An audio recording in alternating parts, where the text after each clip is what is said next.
Hello, the internet, and welcome to another episode of The Spit Take. My name's Jack O'Brien. I'm the editor-in-chief of Cracked, and despite what that magazine tells you, stars, they're not just like us. They were at a certain point, but then they got so famous that people stopped telling them the truth and started telling them whatever they wanted to hear. For instance, watch this interview with Alicia Silverstone, who participates in the controversial parenting technique of birding. What's birding, you ask? The horrifying possibilities slowly dawning on you? So the good news is she does not try to teach her children to walk by pushing them from the highest branch of a tall tree. The bad news is you're gonna wish it was that first one. Silverstone's practice of pre-chewing her son's food, feeding it to him like a mama bird.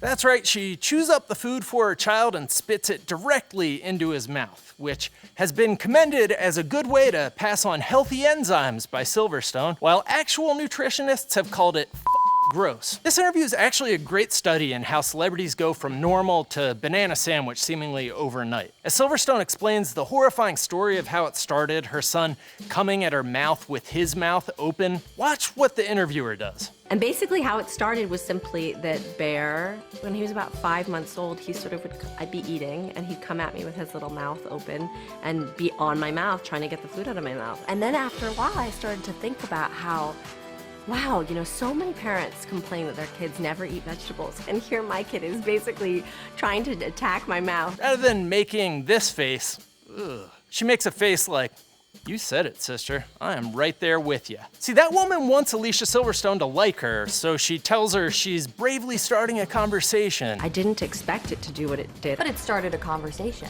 Yeah. Instead of inventing the creepiest image of a mother feeding her son since that nursing 12-year-old in Game of Thrones. And we don't tell the truth to people we want to like us, except behind their back, like cowards. So with that in mind, here's a bunch of celebrities who have completely lost their grip with reality and who I would abandon every single one of my friends to hang out with.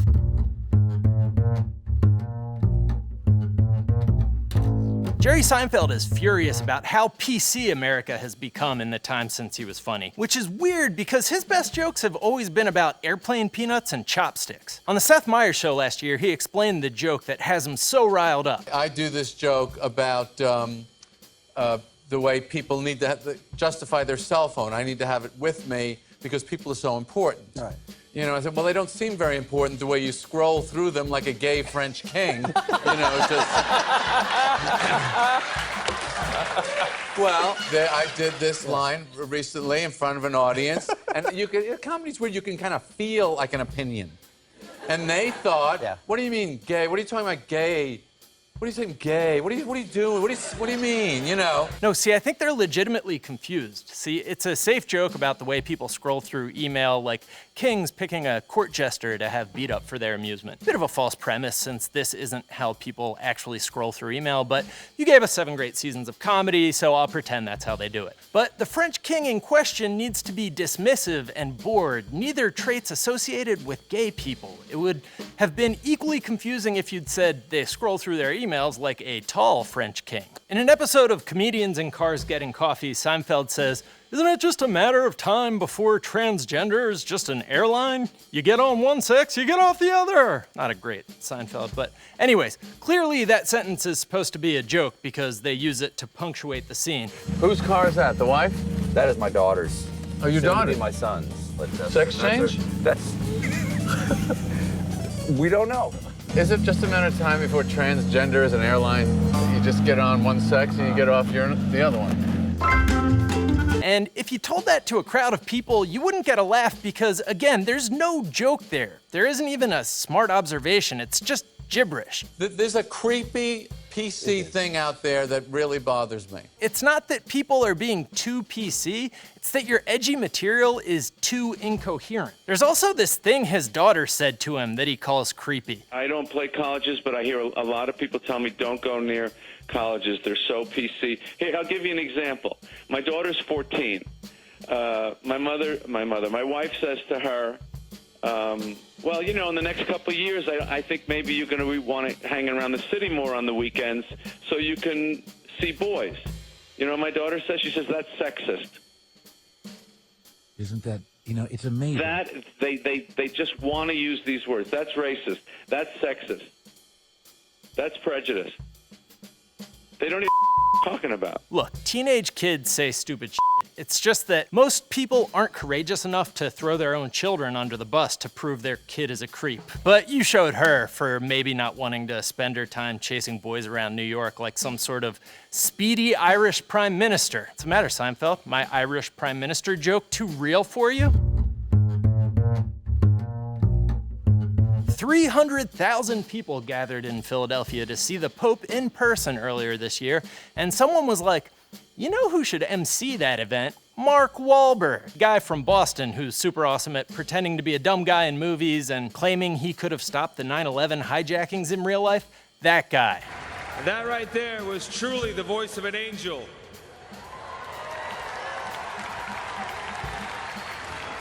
But then he whispered in my ear that he loved the movie Ted. I love you, Ted, by the way. I love you too, man. And I told him that was not appropriate for a boy of his age. Holy Father, please forgive me.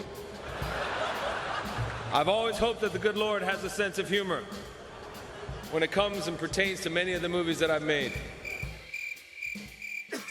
What's the matter? Not a fan of raunchy R-rated comedy franchise Ted the Pope? To be fair to Wahlberg, it's not totally absurd for him to assume the Pope is a huge fan of his movies, since when the Pope came to America, somebody asked Mark Wahlberg to MC the event. It's especially weird that Philadelphia, a city he's not even from, was the one who asked him, since his biggest connection to Philly is that football movie he starred in 9 years ago. Once again, earning their nickname, Philadelphia. We can't tell the difference between sports movies and reality. Look, I don't expect athletes to be super bright. Blake Griffin is probably the funniest player in the NBA, and he ended a Rolling Stone interview he was totally nailing with this exchange. Griffin: I believe in creationism for sure. Interviewer: oh, so you think the Earth is only 6,000 years old? Griffin: I don't want to do the math, but somewhere around there.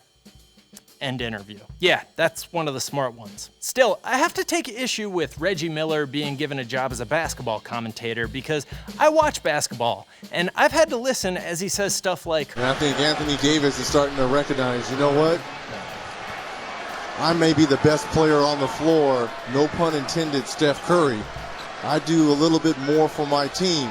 He doesn't follow that up with a pun. He's not at that time running across the court serving someone named Stephanie a bowl of curry or something. Reggie Miller just doesn't know what puns are. And that's not an isolated incident. Here he is during Derek Fisher's first game back to Utah after begging out of his contract with them to be closer to his daughter's cancer doctors in New York. These fans, to me, it shows somewhat of ignorance, because this is a guy that's trying to do the best for his family. After Utah granted his release, Fisher signed with LA, which you might recognize as not closer to New York. People from Utah were pissed, since they don't like to admit what a boring place Utah is to live, and booed him in his first game back. Now here's Miller trying to make sense of the fairly straightforward story I just told you. Let's take away that he gave up $8 million.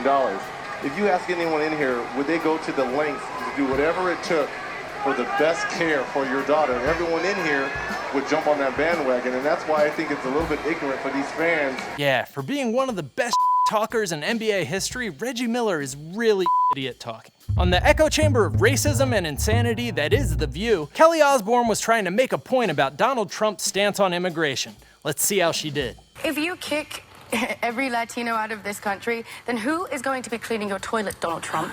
Oh, that's no. In the sense that, no. You know what I mean? Like, but I'm saying there's more jobs to be in LA, they always... Come on, you guys know what she means. Mexican people don't exist when they're not cleaning our toilets. Guys, don't twist her words. But they don't. Are not only the only people I didn't mean it like that. Come on. No, I would never mean it like that. Okay. Like, I'm not part of this argument. Now, you might have seen that back when it happened, but what I didn't realize at the time is that Rosie Perez got rightly offended, but by the end of the episode, the rest of the panel had guilted her, Rosie Perez, into apologizing for being mad. And I apologize to you, Kelly, because I am Latino and I'm just very sensitive when it comes to that issue. I was so offended by what he said. I did not mean to that. I didn't call him. I should have called him. I mean, I'm offended by what he said. Everything he says is offensive, but when I've met him, he's nice, so he's a nice guy. It's interesting. It's going to go on. What's the matter with you making that poor, rich, white girl feel bad about being racist? They don't bring you on to stir up trouble. They bring you on to make them feel okay about their racist beliefs. It's called The View, not The Views. LA is actually a diverse, multicultural city with a burgeoning foodie scene and some of the best restaurants in the country, which they enjoy on the 2 days a year they're not in the midst of a juice cleanse where you eat only paprika and lemon juice between April and Christmas. The hallucinations begin in July, and that's how you come up with your child's name. Gwyneth Paltrow proved that she was about as down to earth as those people who believed they could catch a ride on a comet passing Earth by drinking cyanide when she posted this picture on Instagram with the caption, "This is what $29 gets you at the grocery store. What families on SNAP, i.e. food stamps, have to live on for a week. Those poor families having to subsist on just 7 limes a week." You know, mothers with more experience making a dollar stretch would probably have gone heavier on rice and grains at the expense of the ingredients for fresh guacamole you blew half your budget on. This Barbara Walters interview with Sean Connery is from the 80s, back when America was homophobic, transphobic, racist, and still knew that you shouldn't say this. Years ago, you did an interview, which may come back to haunt you. You know what I'm going to say, right? No. Okay. You did an interview in which you said, it's not the worst thing to slap a woman now and then. As I remember, you said you don't do it with a clenched fist. It's better to do it with an open hand. Yeah. Remember that? Yeah. Yeah. And I didn't love that. I haven't changed my opinion. You haven't? No, not at all. You think it's good to slap a woman? No, I don't think it's good. I think it's bad? I don't think it's that bad. I think that it depends entirely on the circumstances and if it merits it. Yeah. What would merit it? Well, if you have tried everything else, and women are pretty good at this, they can't leave it alone. Nobody has ever so utterly failed to follow the advice of their publicist. The amazing thing is, he actually appears to be choosing his words carefully. Like, how can I put this in the most politically correct way possible? Okay, I like Hitler. Bush did 9/11. If the guy is going to be the one that's got to go out and do the work to feed everybody so that they can have the kids or go to school or have a car or whatever, then they have to give him a primary consideration. No? Or more likely, he's thinking, how do I explain this in a way a woman will understand it? Fun! Hey, you guys, we have a live podcast coming up on February 3rd. A Which great is a day Wednesday. for movie making. Right. An art that has been with us for generations. We're gonna fix the Oscars, the Academy Awards. We're gonna make up new categories that are better than the ones we have, and here are the nominees for the better awards. Where's your podcast gonna be? Oh, UCB Theater. That's right. Thanks, Dan.